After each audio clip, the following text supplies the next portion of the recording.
Hello Penguinauts, I am the Bearded Penguin and welcome back to Kerbal Space Program Fall of Kerbin. Now, last turn, Tape hit our fleet pretty hard. We did destroy his two Rapier class cruisers, the Condor and the Avenger, but at a pretty serious cost. This is the KUS Jesse Phillips, our Royal class. It's still technically operational. Okay, it's got 3 of its turrets, but it's lost its bridge, most of its crew. It's only got 1 crew member remaining. It does still have its engines intact, but its boiler has been completely destroyed. It can't move. It's in no position to go anywhere. It's lost most of its firepower. It's basically immobile. So we're going to leave this here. It can't really do anything, can't move. We're just going to leave it here and hopefully it can do a bit of damage or whatever, but Tape's probably just going to drop a 1,000-pound bomb onto it and put it out of its misery. There's nothing we can really do to salvage this. Boilers can only be repaired by ports, and obviously we're nowhere near a friendly port here. I think Tape and I might institute a supply ship towing sort of system, but this is way too far away from our supply chain to do anything major. So yeah, we're just going to leave this here. Complete write-off, really. The KUS Jonas, slightly better. It's got most of its weapons. All it's missing is a simple torpedo launcher. And it's still got its engines, still got its boiler, and still got all of its crew. It's in, apart from the giant holes, it's still actually managing to keep the water out, and it's still relatively alright, apart from the fact that it's got a noticeable list to its port side. The KUS Bjorn Signer is absolutely fine. It's completely untouched. So after it took the brunt of the beating when we destroyed Tape's battleship, the USS Jupiter, yeah, so in this engagement though, it didn't take pretty much any damage, so it's absolutely fine. Not a scratch on it. KUS Omega Goldfish is lying at the bottom of the ocean. It's just sunk and just plummeted to the bottom. All hands lost. Everybody on board is dead. The weapon manager's gone. Yeah, it's destroyed. It's gone. This is a chunk of the Jesse Phillips. We've got another chunk of the Jesse Phillips. This is the bridge. So yeah, Tape did savage our fleet rather largely. So we've only really got 2 operational ships left. We did destroy 2 of his cruisers though, at the loss of sort of half of one of our cruisers and one of our destroyers. So not bad at all. And we still have these 2 here, and I'm not really relying on these 2 vessels actually surviving the next turn. What we're going to try and do is just cause as much trouble in the Aesir as we can for Tape's southern fleet invasion plans. So that is exactly what we're going to do. So here we are, charging towards the USS Hyperion with the KUS Jonas and the KUS Bjorn Signer.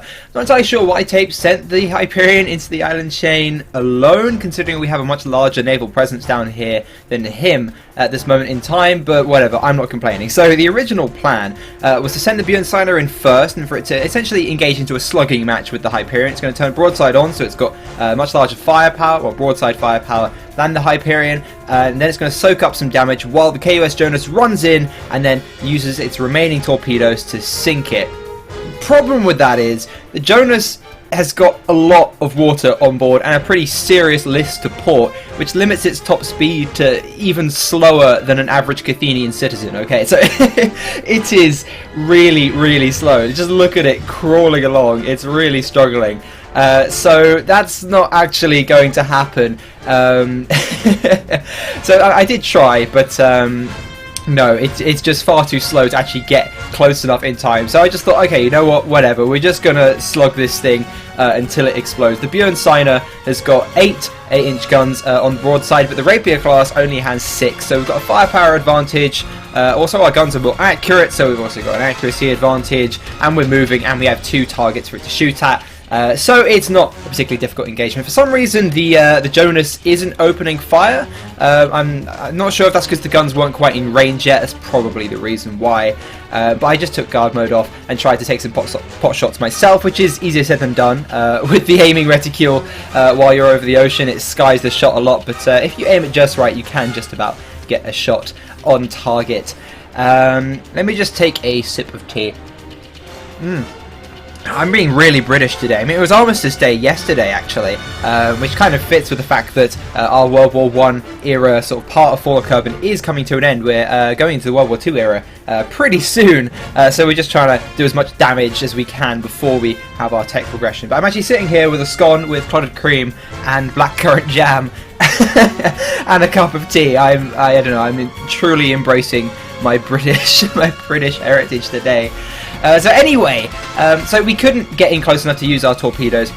So as I said, we're just opening up. Now we're actually close enough for the guard mode to open fire on the Jonas, and we're just completely devastating it. For some reason it opens up with its flat cannon. I do switch to it because I want it to actually be firing at us with its main guns, but then it takes some pretty serious hits, and then I realise it doesn't actually have any main guns anymore.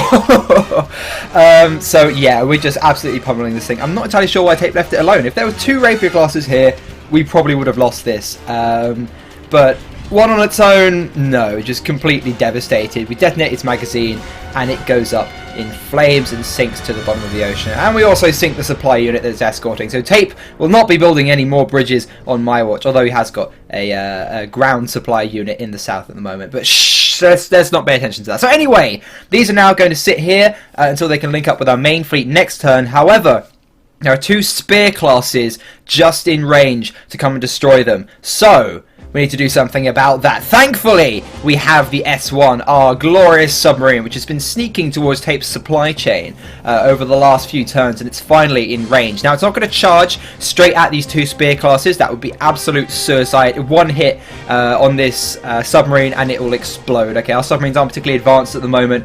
They're slow, they're big, it's just, you know, they're just not very good. So what I did instead is I launched all 6 of my torpedoes from just outside of their gun range straight into the convoy. There is a supply ship in the middle, but my biggest priority here was to take out the spear classes. Now, I'm not expecting to actually destroy any of the spear classes. Instead, what I'm doing is I'm attacking from behind, and I'm trying to get a torpedo straight into the back of a spear class to take out its engines. If we disable one of them, that means they can't move towards our ships next turn, and that'll safeguard them from attack, and they should survive. And 1 torpedo gets through and takes out the engines on the USS Dauntless. And that couldn't have gone much better, actually. The guns did take out 5 of our 6 torpedoes, so that was incredibly close. But yeah, we wiped out its rudder, wiped out its 2 engines, and there we go. It's now disabled, so it has to be towed back to port with one of Tape's supply units. So I'm pretty sure he won't be attacking us with a single spear class. That would be a little bit suicidal. So our ships are safe. Anyway, Tape, the pesky bugger, has decided to leave his Peregrine on my forward operating base. He just landed it there and just sat it there. He's like, oh, yeah, this is mine now. I mean, he can't actually launch from that forward operating base. To do that, you have to capture it with naval or ground units. But there was nothing stopping him just landing on it and sitting there like an annoying person that he is. I couldn't think of a better insult than that. So anyway, we're sending out a captain to go deal with him. I was tempted to send out a Tetrids, but then I remembered the Tetrids is terrible.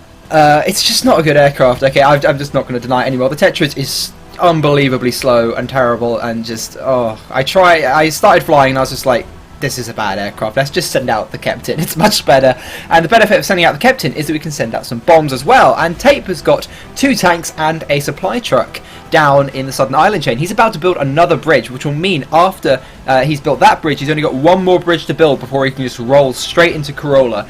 Straight into the motherland! We cannot allow this. So we're going to go drop some bombs on his Eddie Stobart and prevent him building any bridges. Ha! You will not be building a bridge too far today, Tape. We're going to blow up your bridges on the River Kwai, even though this isn't a river, these are islands in the middle of an ocean. Shush. Anyway, so we drop our bombs a little bit separate.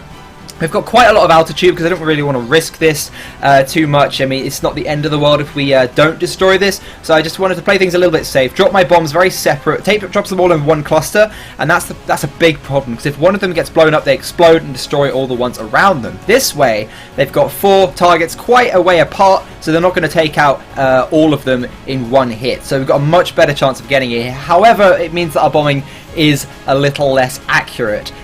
Which is what actually causes us to fail here. So most of our bombs get through, but they all miss, unfortunately. Not the end of the world. There's nothing else we can really do. I was tempted to shell these from the coast using one of my destroyers, using the KUS Jonas earlier, instead of attacking the Hyperion, but Tape and I agreed that would be a little bit unfair. So we decided that ships bombarding ground units, we're just not going to allow that. It's just a little bit dodgy. Anyway, now it's time to take out Tape's Peregrine. So we're just diving straight in on it. The Peregrine, same sort of thing as the Sparrowhawk. It seems to be faster or maybe more maneuverable. I don't know. It seems to be faster aircraft. It can just climb at a ridiculous rate. I seem to be able to outturn it in the Captain, but I have no idea how it can climb so unbelievably fast. I think it is a slightly smaller aircraft than the Captain, so maybe it has a smaller range or whatever. But when it comes to attacker on attacker fighting, it's actually quite formidable. But anyway, we come straight in behind it, dive in to take it out in one swift, clean stroke. We take out a chunk of its wing. I think, oh yeah, we're doing really well.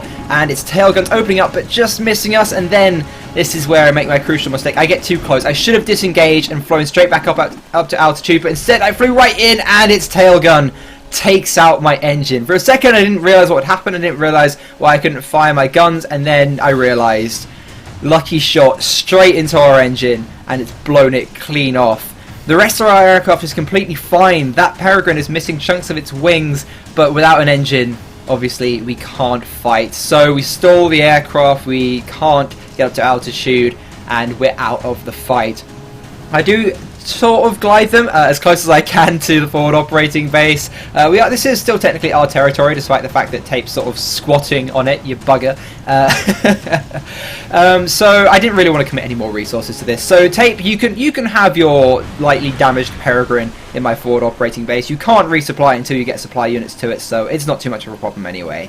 So we're just going to leave it and launch our second two attackers that we're launching this turn, and we're going to go bomb Tape's forward operating base in the north. Because, well, he uses 3-inch gun carrier, his, whatever it's called, Centaur, I seem to think it's called. I want to say Centaur. And he used it to shell all four of my tanks last turn to a pretty great effect. We have actually got rules against that now because that was a little overpowered. I mean, that was absolutely fine. He shelled them. It was a good tactic. But from now on, you have to use guard mode, which means that I think the reason my 3-inch gun carrier couldn't hit him is because it couldn't quite see him because he was behind a ridge. So now we've changed that, so you do actually need to be in sight. No shooting out from behind ridges. Anyway, so first of all, we're trying to go for his anti-aircraft heavy tank. So it's got a 37mm flat gun. We enabled the guard mode on our second Captain, thinking that it would drop our bombs, but for some reason it got confused by the fact that there's a Peregrine taking off as well, and it didn't drop its bombs. So we only dropped 4 bombs there, and only 1 got to the ground, and it missed by a mile. Again, I don't know if this new bombing doctrine is actually a great idea, dropping them quite separately, because we had a lot of success in the past dropping them all pretty much all in one go, in one sort of carpet. Not all exactly at the same time like Tape does, that doesn't work at all. But this kind of bombing, it's not very accurate at all. So I think we should probably switch to how we were bombing before. So we drop the rest of our bombs.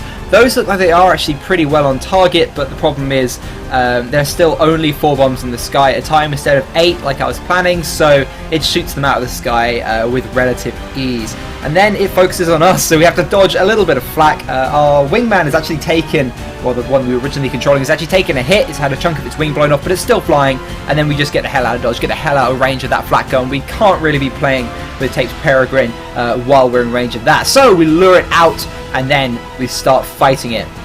You see what I mean? This thing, it's just ridiculously fast. I don't know how on earth Tape's made the Peregrine so fast. I guess maybe he puts far less fuel in them than I put into my Captains, or whatever. Maybe he's got slightly better wing placement, which is probably it. We have no trouble like pitching downwards, but pitching upwards we have a bit more trouble. So maybe we should have slightly better wing placement on the Captain. I think we need some redesigns on all our aircraft. Really, Tape's aircraft, I'm going to admit that they're pretty well designed. So anyway.